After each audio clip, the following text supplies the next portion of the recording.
inserting a Foley catheter. The first step is I will check my provider's order to make sure that my client does in fact need a urinary catheter. So it says insert Foley catheter, urinary retention, patient unable to urinate. So I will go into my patient's room, knock on the door, perform hand hygiene. Hi, my name is Catheter. I'm going to be your nurse today. Can you please tell me your name and your date of birth? Charlene, 8/8/1939. She's allergic to latex, penicillin, and betadine. So I'm going to make sure that that's what it says on my provider's order. Charlene, 9, allergic to latex, penicillin, and betadine. 8/8/1939. Okay, so I hear that you've been having some urinary retention, and your doctor has ordered a area of the bed. So I'm just going to look at the site to make sure that there's nothing that will hinder me from giving you the catheter. So first I'm going to record my hygiene.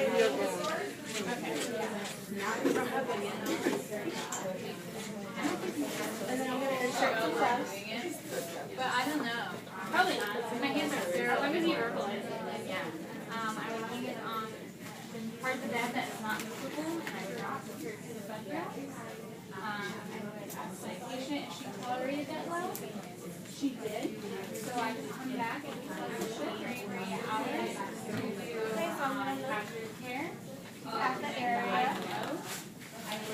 I have identified the urinary she's having, and it looks clean, no presence of discharge or anything like that. I'm also going to note that the CNA probably did morning care, so I don't have to clean it. And then I'm going to palpate the bladder. It does feel a little bit distended. And do you feel a little bit of pressure? She does feel some pressure, so I'm going to get your urinary catheter for you.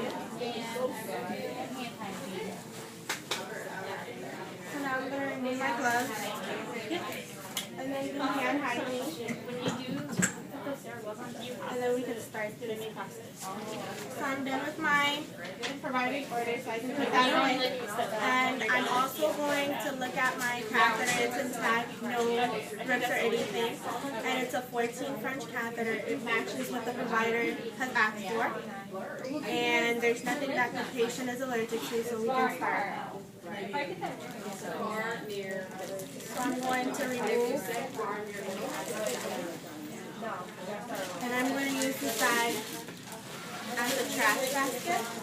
So now I'm just going to put the patient in the proper position. I want to use the other side to make sure we're not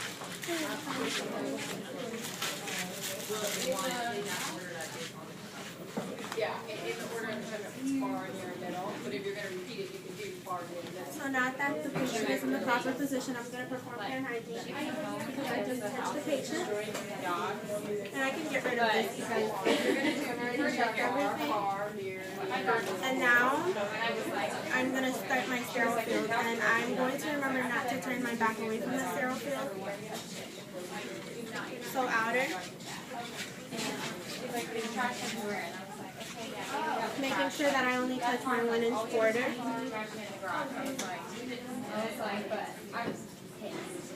And I'm also going to move right now. Okay, first I'm going to start with my blue sheet. Step away. And then put it down, shiny side down. Making sure that it doesn't touch the patient's leg. And then now I'm going to put on my gloves. I'm going to make sure that I don't touch any of the contents in the sterile portion. So with my gloves, I'm also going to maintain the 1-inch border. Put my hands under, making sure to fold it over itself. And since I am right-handed, I'm going to use my non-dominant hand to touch the cuff, step back. She works really far away. She just got 2 jobs out there, so I agree why she wants to do it. She did it. Come in to make sure they don't see They see it. Yeah. I was like, you can call me.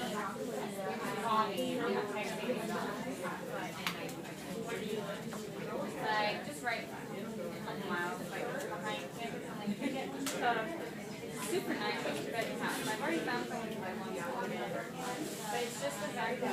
Okay, this is fine. This is not going to stop me from doing the procedure.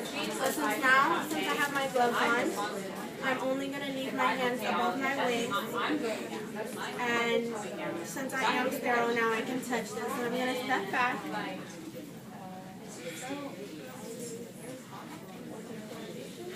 Okay, I'm going to pretend like that didn't happen. I'm going to try again. Step back, open it.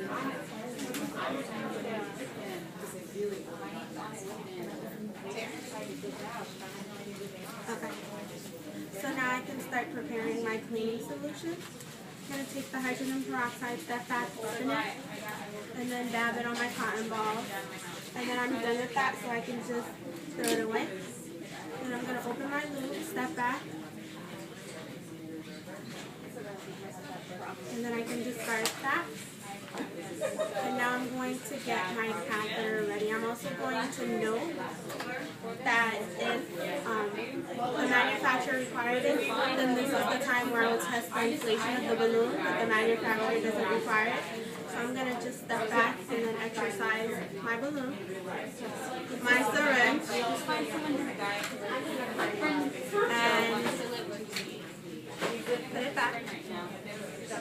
And then now I'm going to unsheath my catheter, making sure that it does not wiggle around because it can become contaminated.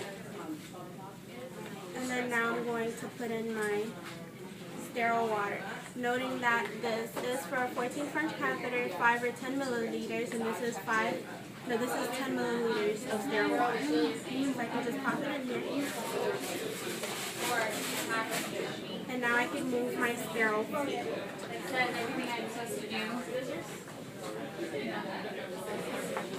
Not touching the patient's leg, I'm just going to move it. That's okay because it's still not contaminated. I can just put it right here. So it's like, oh, I guess you don't have to phone. Yeah. And now I'm going to contaminate my left hand. I'm going to hold the labia open. Outer. Inner.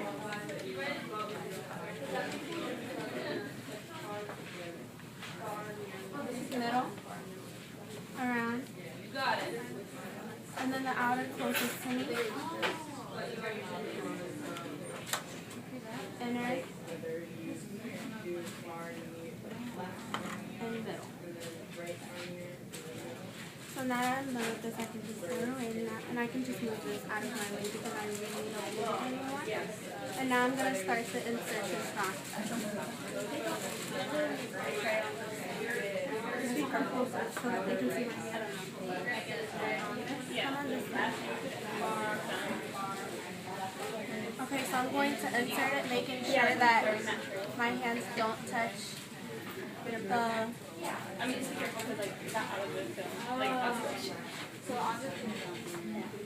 labia. I think it'll be better if you come this way. If I go this way, they will not see the insertion. I tried already. Making sure that my hands are 2 centimeters to 4. So I see you're in, so I'm just going to go and insert 2 more. Do you want your face? They're not going to see your face, you know that. No, I don't want that. So now I can just...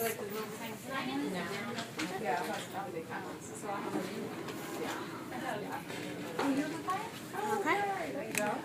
And now that I am done, just throw this away. And when I'm done with this, noting that I'm just going to give it a tug, and I would attach it to the patient's inner thigh, and then I would put the bag below the patient's bladder on the stationary part of the bed, the part of the bed that does not move, and then I would assess the patient, ask her how is she feeling, how did everything go, Is she dealing with it okay? And she's dealing with it okay. She feels relief. If I needed a sterile sample, this is where I would get it. The procedure's done. Yeah, you have to say you do hand hygiene after because that's part of the procedure. So did I do it? You didn't do You it. didn't do it. You just After remove what? your gloves. You just after removing your gloves. Oh, so I didn't do hand You didn't hygiene. do it.